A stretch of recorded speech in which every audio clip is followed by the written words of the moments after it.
Bismillahirrahmanirrahim. Alhamdulillah nahmaduhu wa nasta'inuhu wa nastaghfiruh wa na'udzu billahi min shururi anfusina wa min sayyiati a'malina. May yahdihillahu fala mudilla lahu wa may yudlil fala hadiya lahu. Asyhadu an la ilaha illallah wahdahu la syarika lahu wa asyhadu anna sayyidana Muhammadan abduhu wa rasuluhu la nabiyya ba'dah.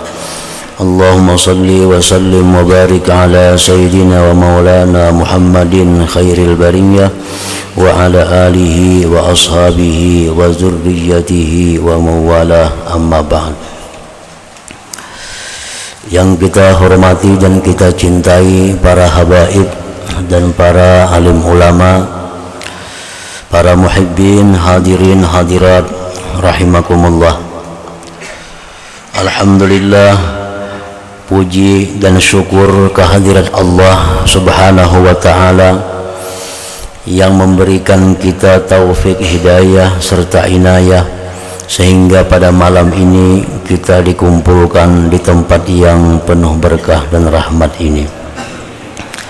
Kemudian salawat dan salam kita haturkan kepada penghulu para nabi dan rasul, junjungan kita Rasulullah Nabi besar Muhammad sallallahu alaihi wasallam, dan kepada seluruh keluarga, para sahabat, zurriyat dan pengikut beliau sampai hari akhir. Para muhibbin rahimakumullah, wa Tirmidzi wa hasanahu, innallaha yaqbalu taubatal abdi ma lam yuwargir ay tablugh ruhuhu hulqumah. Hadis riwayat Imam Tirmidzi dan beliau menghasankan ini hadis yang artinya sesungguhnya Allah menerima taubat seorang hamba sebelum sampai rohnya di tenggorokannya. Selama roh kita belum sampai di tenggorokan, maka permintaan ampun kita, taubat kita kepada Allah masih terbuka, masih diterima oleh Allah subhanahu wa ta'ala. Nah, hadis ini memberikan faidah kepada kita, antara lain bahwa kita diperintahkan untuk bersegera tobat itu, karena kita tidak tahu kapan roh kita itu sampai di tenggorokan. Kita tidak tahu apabila roh kita itu sampai di tenggorokan. Maka bila sampai di situ, nah, tobat apapun kada akan diterima lagi oleh Allah. Jadi hadis ini intinya memerintahkan kita untuk segera bertobat kepada Allah. Nah, oleh para ulama disebutkan kenapa kita mesti bersegera tobat kepada Allah. Yang pertama, alasannya li'an la tataraka mazdunub qalbahu. Yang pertama, alasannya kenapa kita segera bertobat, agar tidak bertumpuk-tumpuk itu dosa dalam hati kita. Kada tatuyuk, kada tatumpuk dosa. Sebab dosa itu apabila tidak bertumpuk di dalam hati, maka dengan mudah kita menghapuskannya. Tapi sudah bertumpuk-tumpuk dosa, itu semakin sulit, semakin jauh daripada taufik Allah subhanahu wa ta'ala. Kaya pakaian juga, kaya baju, sehari tapas, sehari ditapas, kadang alih membuangi dakinya, coba sebulan dipakai hari-hari, hanyar ditapas. Nah, itu berat membuangi dakinya. Nah, macam itu juga dosa. Kita berbuat dosa, tobat, berbuat dosa, tobat. Nah, itu mudah. kada sampai terlalu berikit dosa itu di dalam hati kita. Nah, pertama itu kenapa kita disuruh segera bertobat. Yang kedua, kita disuruh segera bertobat itu li'anla yabja'ahul maut, supaya tidak mendahului akan dia oleh kematian. Nah, kalau sudah sampai roh itu ditenggorokan, maka sia-sialah permintaan ampun kita. Dan seluruh manusia apabila roh sampai ditenggorokan itu minta ampun kepada Allah. Minta ampun kepada Allah bila mana sudah roh ditenggorokan itu. Sebabnya apa? Karena bila roh itu sudah ditenggorokan, dikatakan oleh sebagian ulama, dia sudah melihat tempat yang bakal ditempatinya. Fir'aun contohnya, orang yang bersangatan kafir bahkan mengaku Tuhan. Begitu rohnya sampai ditenggorokan, Fir'aun masuk Islam. Masuk Islam Fir'aun. Tapi roh sudah ditenggorokan. Allah Subhanahu wa taala menghikayatkan dalam Al-Qur'an bagaimana Fir'aun, amantu annahu la ilaha illalladzi amanat bihi banu Israel wa ana minal muslimin. Aku beriman, ujar Fir'aun, bahwasanya tidak ada Tuhan selain Tuhan yang beriman dengannya Banu Israel, dan aku orang yang Islam. Tetapi Fir'aun mengucapkan itu sudah roh ditenggorokan, malaikat maut sudah di depan, tempat yang bakal ditempati sudah kelihatan. Nah, tobat sudah kada berguna lagi. Para muhibbin rahimakumullah, firman Allah Subhanahu wa taala, wa laysatit taubah lil ladzina ya'maluna as-sayyi'at hatta idza hadara ahadahumul maut qala inni tubtul an.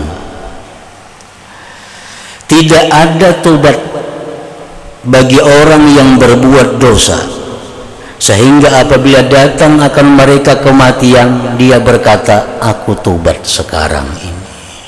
Tidak ada lagi tobat itu. Para muhibbin rahimakumullah, ada lagi sebagian ulama berpendapat, kenapa tobat itu tidak diterima kalau roh itu sampai ditenggorokan? Karena syarat tobat itu antara lain adalah mencita-cita kada akan mengulang lagi. Itu kan tobat yang pertama menyesal, yang kedua berhenti, yang ketiga mencita-cita kada akan mengulang lagi. Nah, sedangkan roh ditenggorokan itu kada mungkin lagi akan hidup. Jadi kada ada kesempatan lagi untuk bercita-cita kada mengulang itu. Nah, oleh karena itu tobatnya tidak cukup syarat sehingga ditolak oleh Allah Subhanahu wa taala. Nah, para muhibbin rahimakumullah,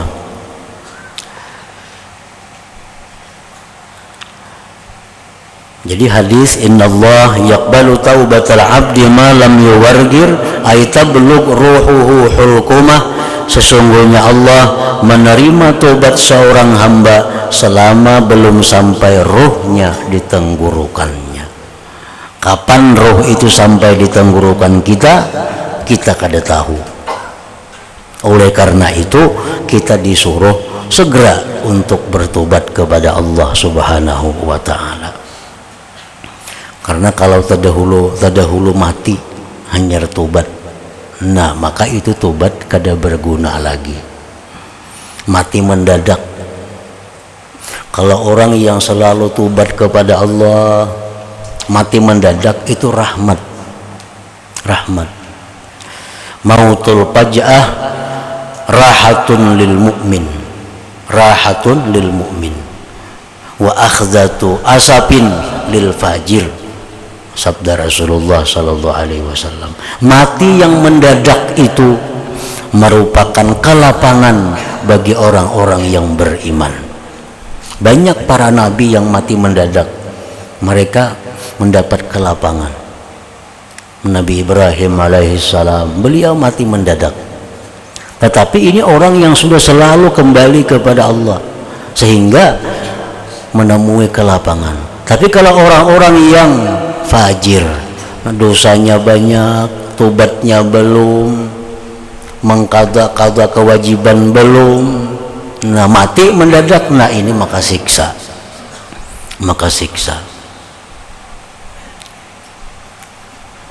Wa akhdatu asapin lil fajir. Nah dikhawatirkan itu kita mati mendadak padahal masih banyak ketinggalan dosa-dosa lagi,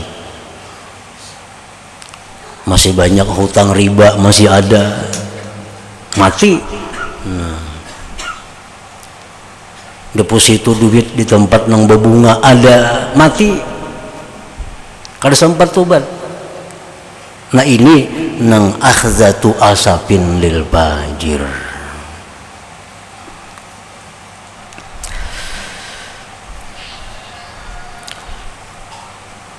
Warawahul Baihaqi min tariqin akhar wazad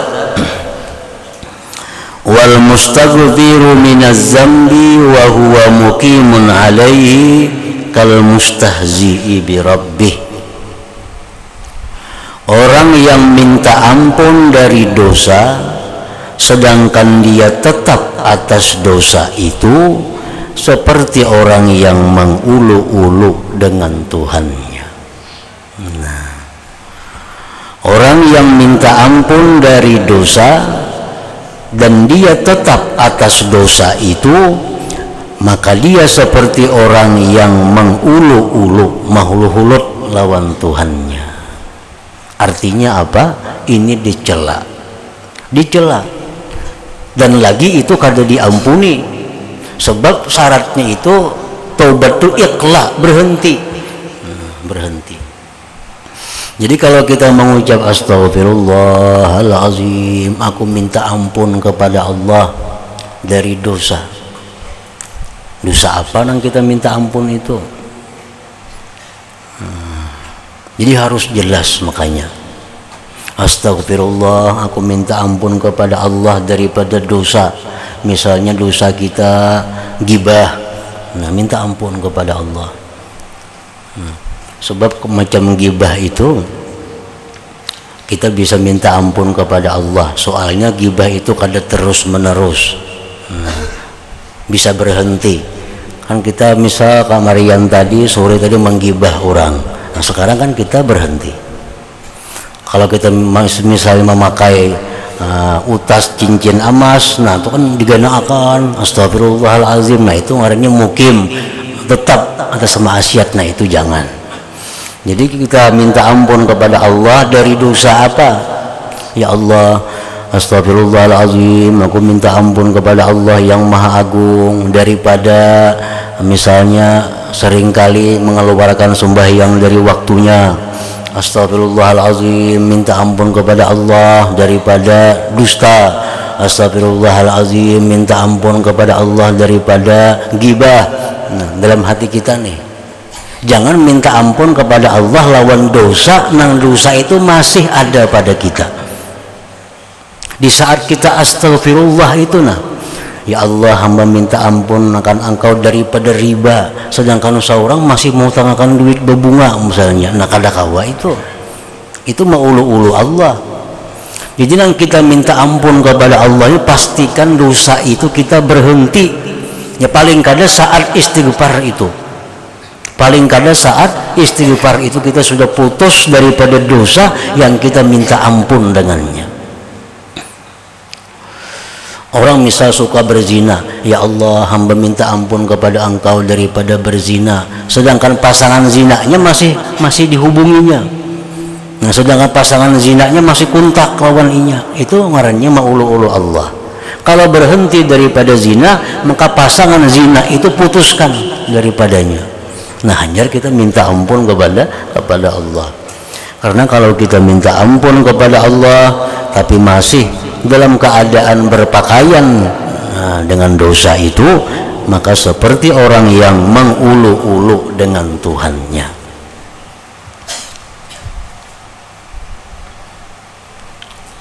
Misal kita ada berutas emas berapa tahun pakai utas nih emas. Nah sekarang kita ampih, kita jual dah emasnya. Nah ayuha astaghfirullahaladzim, minta ampun kepada engkau ya Allah, memakai utas emas berapa tahun hamba. Nah itu kayak itu.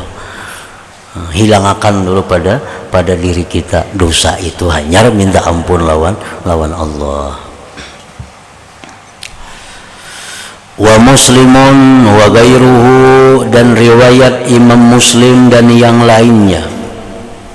Walladzi nafsi biyadihi law lam tuznibu la zahaballahu bikum.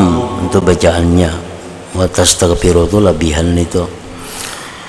Walladzi nafsi biyadihi law lam tuznibu la zahaballahu bikum wa la jaa biqaumin yuznibun wa yastaghfirun Allah fa yaghfiru lahum.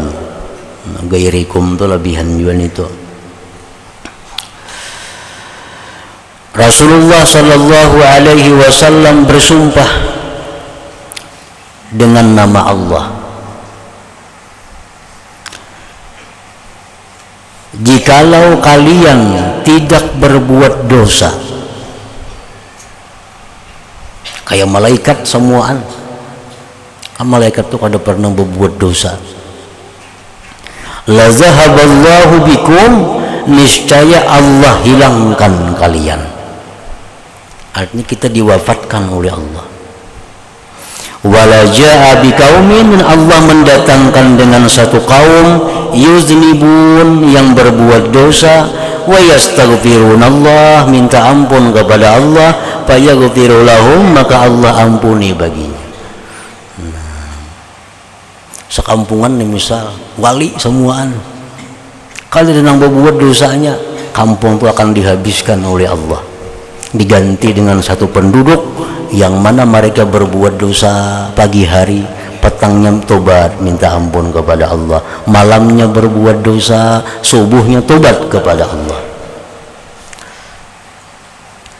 Karena kalau semuaan manusia ini kadang yang berbuat dosanya, kadang yang minta ampunnya kepada Allah, nah maka di situ Allah kada berguna lagi nama Allah Al-Ghafur, Maha Pengampun. Siapa yang diampuni?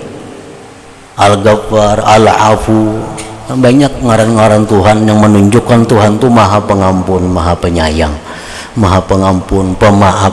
Kalau semua ini bersih, semua siapa yang dimaafi, siapa yang diampuni. Nah untuk mewujudkan itu, maka Allah tentu menciptakan satu kaum, satu bangsa yang mereka itu berbuat dosa, tobat kepada Allah, berbuat dosa, tobat kepada Allah.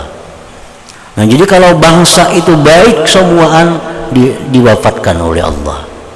Demikian pula kalau satu bangsa itu durjana, kafir semuaan, kadang dengan baiknya, itu pun akan diturunkan bala dan azab oleh Allah. Allah itu paling suka dengan makhluk, Allah paling suka dengan hambanya yang begitu berbuat dosa, tobat kepada Allah, berbuat dosa, tobat kepada Allah. Sesuai dengan hadis Rasulullah, kullu bni Adam khata wa khairul khata'in at-tawwabun. Tiap-tiap manusia itu berbuat kesalahan, dan sebaik-baik yang berbuat kesalahan itu yang tobat kepada Allah. Jadi kita umpamanya berbuat satu dosa, nah berbuat dosa ini lalu kita tobat dengan tobat yang benar, maka kita ini di sisi Allah sama dengan orang yang tidak pernah berdosa. At-taibu minaz zambi kaman la dzambalah. Orang yang tobat dari dosa itu seperti orang yang tidak punya dosa. Jadi yang ada istilah bekas itu di sisi kita. Itu bekas peminumnya dahulu. Nah di sisi Allah kada ada bekas peminum. Kalau sudah ingat tobat, kada ada lagi peminum itu, bekasnya pun kada ada lagi. Bersih daripada dosa. Oh orang tuh bekas penjina, orang tuh bekas perampok. Bagi Allah kada ada lagi bekas tuh, kalau sudah tobat bersih. Makanya disebutkan dalam banyak hadis bahwa paling berbahaya kita menyebut-nyebut dosa orang yang mana orang itu sudah tobat dari dosa tadi. Itu paling bahaya. Kita menyebut dosa orang yang orang itu sudah tobat. Itu bahari perampok ya. Nah. Padahal dahulu bujur mas sekarang sudah tobat. Dahulu penjina tuh. Dahulu maling. Nah, itu paling tidak disukai, bahkan diancam. Siapa-siapa yang mengatakan dosa orang yang sudah tobat daripadanya, dia akan dibalakkan untuk melakukan dosa itu. Nah, karena di sisi Allah orang yang sudah tobat itu kaman la dzambalah, tidak ada dosa. Jadi jangan disambat lagi bakasnya itu. Kalau sekarang ininya orang saleh, orang baik, Pak itu orang saleh, itu orang baik, sudah cukup. Jangan disambung lagi. Itu orang baik, dahulunya perampok, jangan lagi nitunya, jangan dahulunya lagi.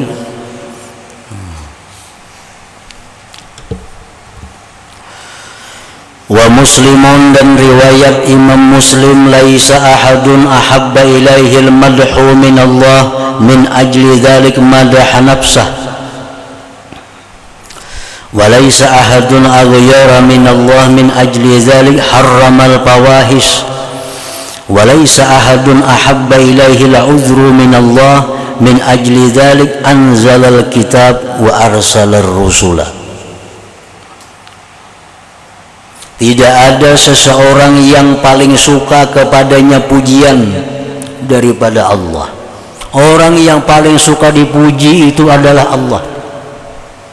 Orang yang paling suka dipuji itu Allah.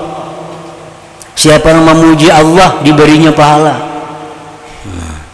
Paling suka dipuji itu Allah. Oleh karena demikian Allah memuji dirinya sendiri. Dalam Quran, Alhamdulillahirabbil alamin. Nah, segala puji bagi Allah Tuhan semesta alam. Alhamdulillahilladzi anzalal kitab, segala puji bagi Allah yang menurunkan Al-Quran. Banyak Allah memuji dirinya sendiri. Paling suka dipuji itu adalah Allah.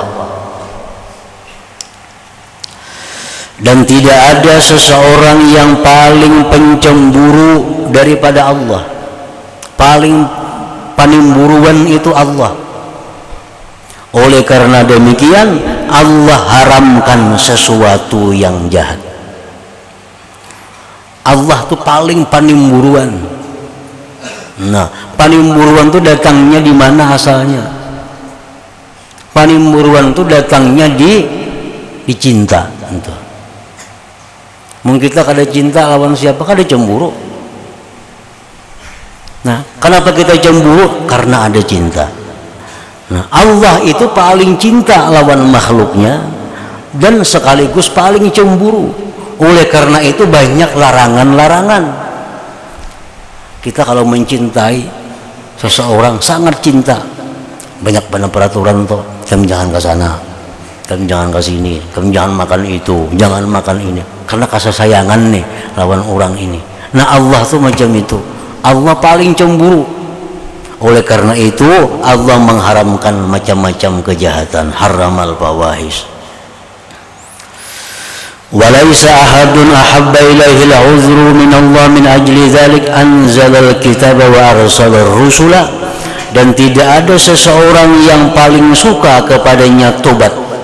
Al-'udhru artinya at-taubatu, tobat daripada Allah. Karena demikian itu Allah menurunkan kitab Al-Quran dan kitab-kitab lain, dan Allah turunkan rasul-rasul. Al-Quran, Rasulullah diturunkan menyampaikan kepada manusia bahwa Allah itu penyayang, Allah itu pengampun. Siapa yang berbuat salah kembali kepadanya, tobat kepadanya. Karena kita tobat itu Allah sangat suka, Allah sangat gembira. Orang yang sekian tahun maksiat, selama hiduplah maksiat aja, nah, maksiat kepada Allah, akhirnya inya tobat. Akhirnya tobat. Daripada sukanya Allah orang ini tobat, satu orang ini diampuni Allah dosanya.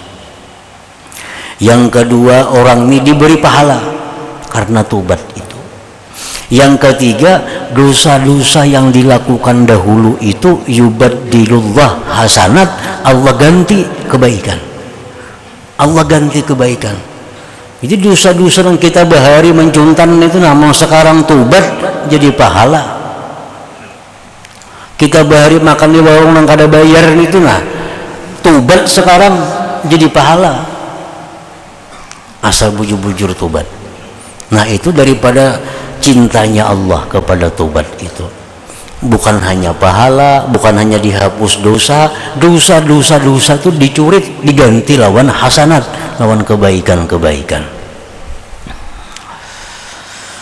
Wa Muslimun, dan riwayat Imam Muslim, innam ra'atan min Juhainata atat Rasulullah sallallahu alaihi wasallam wa hiya hubla minaz zina. Bahwasanya seorang perempuan dari kabilah Juhainah yang disebut dengan Al-Ghamidiyah, perempuan itu Al-Ghamidiyah ini datang kepada Rasulullah sallallahu alaihi wasallam. Dia bunting, dia hamil daripada perzinahan. Ini berzina si perempuan berzina, lalunya hamil, datang kepada Rasulullah sallallahu alaihi wasallam.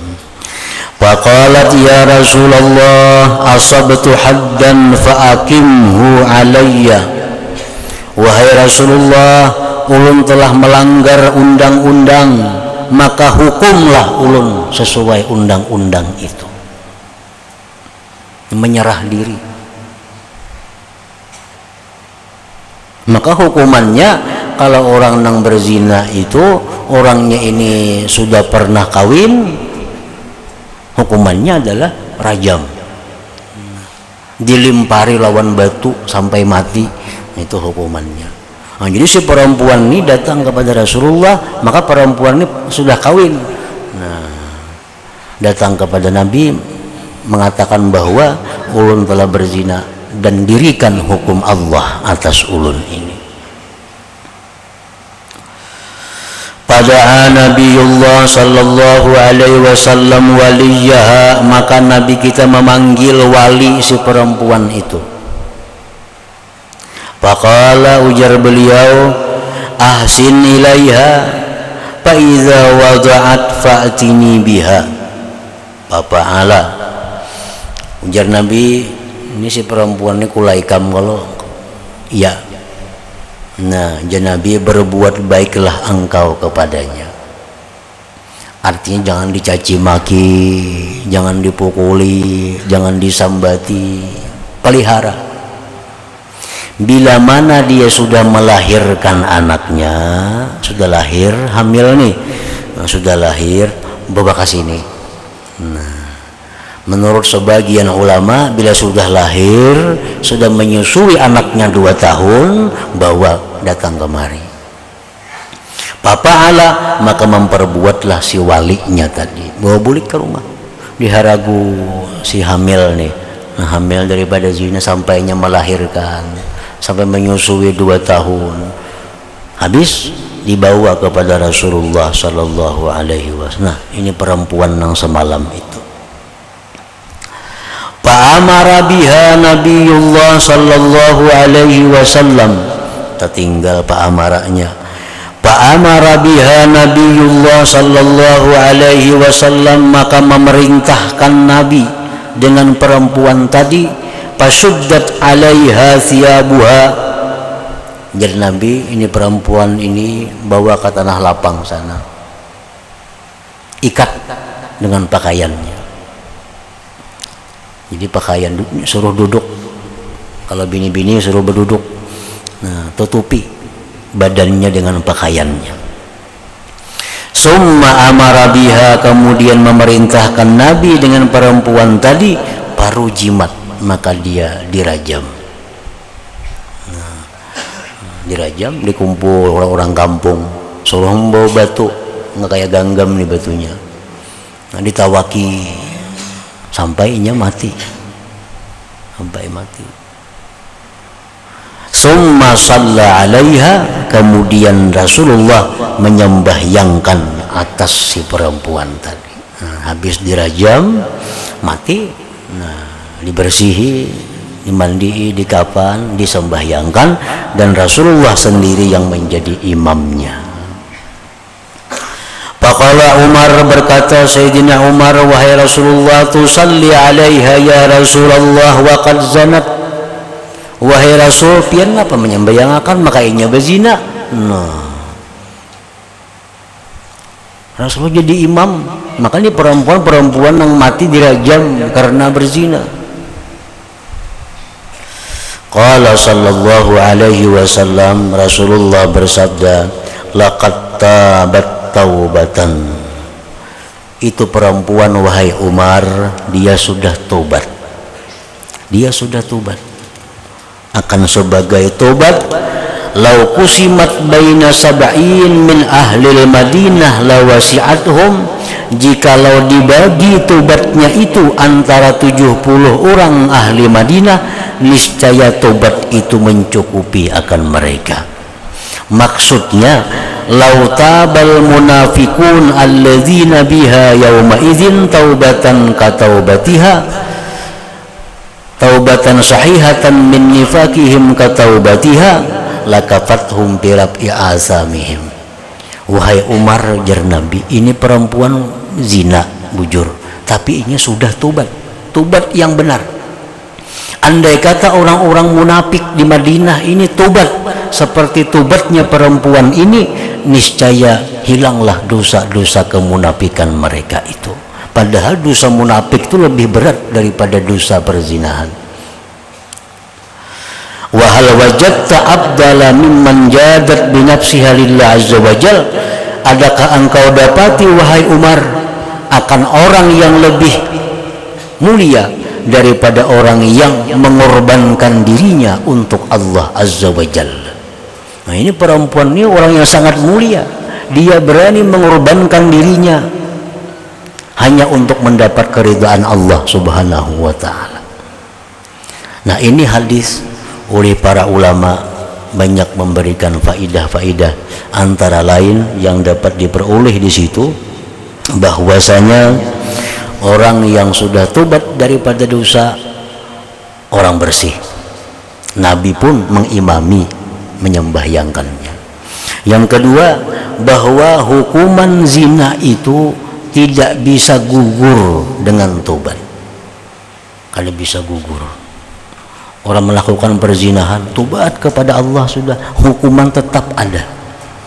Kalau kata di dunia, di akhirat diserahkan kepada Allah. Allah bisa menghukum, bisa ada, cuma hukumannya tetap ada. Lain orang membunuh. Orang membunuh itu kalau hanya membunuh, nang keluarga memaafkan aja kada jadi hukum. Kalau zina ini kada. Sama mencuri. Nah, orang mencuntan itu mencuntannya, dapat malingnya, mulik tetap potong tangannya. Jadinya orang sudah tobat, walaupun tobat tetap dipotong tangannya, karena itu hukum Allah subhanahu wa ta'ala. Nah, yang ketiga yang diambil dari hadis ini, bahwasanya mendirikan hukum Allah itu adalah kewajiban dari pemimpin. Ini Rasulullah, pemimpin waktu itu, datang orang melakukan kesalahan, minta dihukum. Nah, mendirikan hukum Allah itu suatu kewajiban bagi pemimpin. Dan pemimpin-pemimpin suatu bangsa yang melaksanakan hukum Allah pada bangsa itu, yang melaksanakan hukum Allah pada negeri itu, maka negeri itu dijamin oleh Allah dapat kemakmuran, dapat keamanan dan ketenangan. Ini suatu negeri yang di negeri itu dilaksanakan undang-undang Allah, itu negeri dijamin makmur, dijamin aman dan tentram. Di sini orang maling, ini hukumannya hukum Allah. Orang berzina, hukum Allah dipakai. Orang membunuh, hukum Allah dipakai.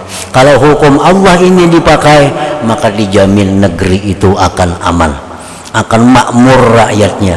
Itu dijelaskan banyak hadis oleh Rasulullah Sallallahu Alaihi Wasallam. Nah, selanjutnya wa Tirmidzi wa Ibnu Majah. إلى حضرة النبي صلى الله عليه وسلم. الفاتحة. أعوذ بالله من الشيطان الرجيم. بسم الله الرحمن الرحيم. إياك نستعين اهدنا الصراط المستقيم. أشهد أن لا إله إلا الله وحده لا شريك له وأشهد أن سيدنا محمدا عبده ورسوله. لا إله إلا الله نستغفر الله. لا إله إلا الله نستغفر الله. لا إله إلا الله نستغفر الله. لا إله إلا الله ونتوب إلى الله. لا إله إلا الله محمد رسول الله صلى الله عليه وسلم. فيا أيها الرجل منه شفاعة صلوا عليه وسلموا تسليما. اللهم صل وسلم عليه.